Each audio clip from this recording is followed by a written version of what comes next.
Hello सुरतीस, JD market quick review में आपका स्वागत है।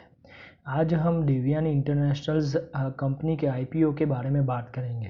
फर्स्ट इंट्रो देखें तो the Devyani internationals company incorporated in the 1991 कि डेवियानी इंटरनेशनल कंपनी इनकॉर्पोरेट हुई थी 1991 में।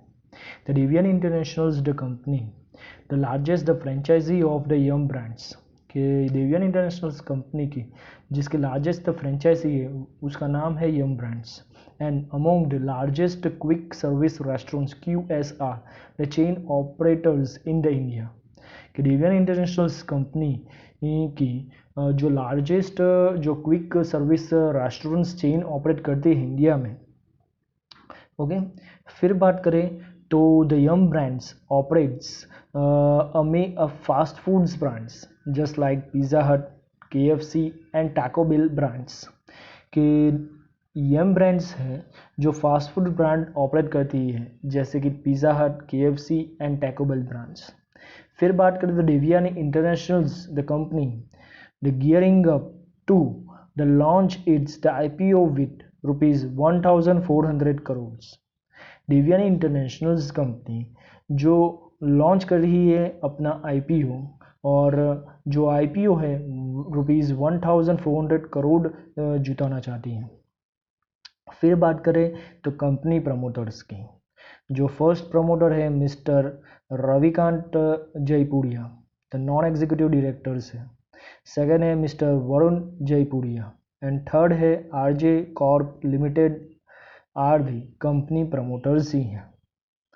फिर बात करें तो बिजनेस प्रोफाइल की कि कंपनी का बिजनेस प्रोफाइल कैसा है, तो the Devyani international company it's the 655 stores across the 155 cities all over the country as of the 31st March 2021 कि 31st March 2021 की डेटा की बात करें तो डेवियानी इंटरनेशनल कंपनी का 655 स्टोर्स हैं across the 155 cities all over the countries की city की बात करें।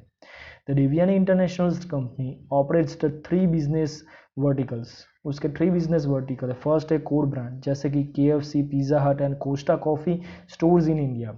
सेकंड है international business, the stores in the foreign countries just like the Nepal and Nigeria, जैसे foreign countries and Nepal and Nigeria international business है। And third is other business जैसे कि own the branded stores Vaango, food streets, masala tweets, अम्ब्रेली and cross juice parks.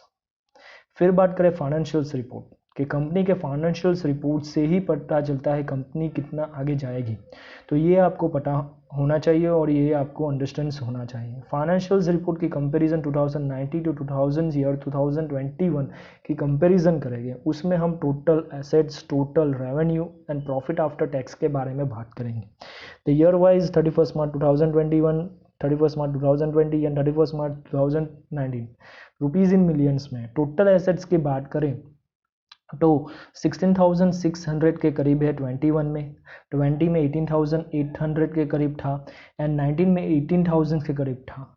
Means 21 में total assets decrease हुआ as compare to 20। Total revenue की बात करें तो 21 में 11,900 के करीब था है एंड 15,300 के करीब था 20 में एंड 19 में 13,200 के करीब था। मीन्स द रेवेन्यू भी डाउन हुआ है द मार्च 31 मार्च 2020 की कंपैरिजन करें। प्रॉफिट आफ्टर टैक्स के बारे में बात करें तो मार्च 2021 में 813 है, 31 मार्च 20 में 787 था एंड 19 में 592 था। मीन्स द ऑल ईयर्स में लॉस हुआ है ऐसा दिख रहा है, तो फाइनेंशियल्स रिपोर्ट्स नेगेटिव है, आप ऐसा कह सकते हैं। फिर बात करें IPO डिटेल्स की। IPO डिटेल्स के बारे में बात करें तो डेवियानी इंटरनेशनल्स कंपनी का फ्रेश इश्यू अप्रॉक्स 400 करोड़ है एंड OFS अप्रॉक्स ₹15.5 करोड़ के करीब है। The Devyani international company IPO opening date 4 अगस्त 2021 है, IPO की क्लोजिंग डेट 6 अगस्त 2020 है।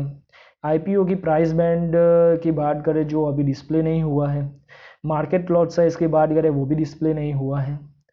फिर बात करें तो आईपीओ अलॉटमेंट डेट जो 11 अगस्त 2021 है, आईपीओ लिस्टिंग डेट 16 अगस्त 2021 है, एंड द रिटेल कोटा 10% ही है, बिकॉज लॉस मेकिंग कंपनी है इसलिए रिटेल कोटा 10% ही रखा है। जीएमपी ग्रे मार्केट प्रीमियम अभी अवेलेबल नहीं है, वो हमें आपको मेरी मार्केट क्विक रिव्यू सेशंस में आपको मैं अपडेट करवा दूंगा।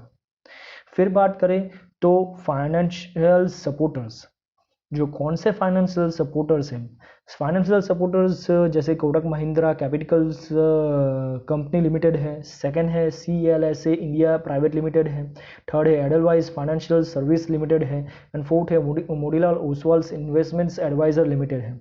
जैसी बड़ी बड़ी फाइनेंशियल फर्म सपोर्टर्स मीन्स तो प्रमोट करती है IPO को। फिर बात करते हैं कॉम्पिटेटिव स्ट्रेंथ्स, ये भी आपको पता होना चाहिए कि कंपनी के कॉम्पिटेटिव स्ट्रेंथ्स क्या है। The product portfolio of the well recognize QSR brand, QSR means the quick service restaurants brand है। Second is the largest the franchisee of the Yum brands in India, कि इंडिया में largest franchisee है Yum brand की। Third है the cross brands the synergies provides the operating the leverage benefits, and the fourth है strong store network है, store network strong है, जैसे कि 264 KFC स्टोर्स हैं, 297 पिज़्ज़ा हट स्टोर्स हैं, एंड 44 कोस्टा कॉफ़ी स्टोर्स हैं। तो IPO आने से पहले ये सब चीज़ पूरा एनालिसिस आपको पता होना चाहिए। फाइनेंशियल्स वीक्स है, नेगेटिव है, लॉन्ग टर्म के जरिए आप शॉर्ट टर्म्स में इन्वेस्ट कर सकते हैं, क्योंकि जोमेटो का भी IPO ग्रे मार्केट प्रीमियम अच्छा ही निकला था, तो आप शॉर्ट टर्म के लिए सब्सक्राइब कर सकते हैं। तो आई होप आपको ये वीडियो अच्छा लगा होगा, तो प्लीज़ लाइक कीजिए, सब्सक्राइब कीजिए, बेल आइकन को क्लिक कीजिए एंड शेयर कीजिए। धन्यवाद।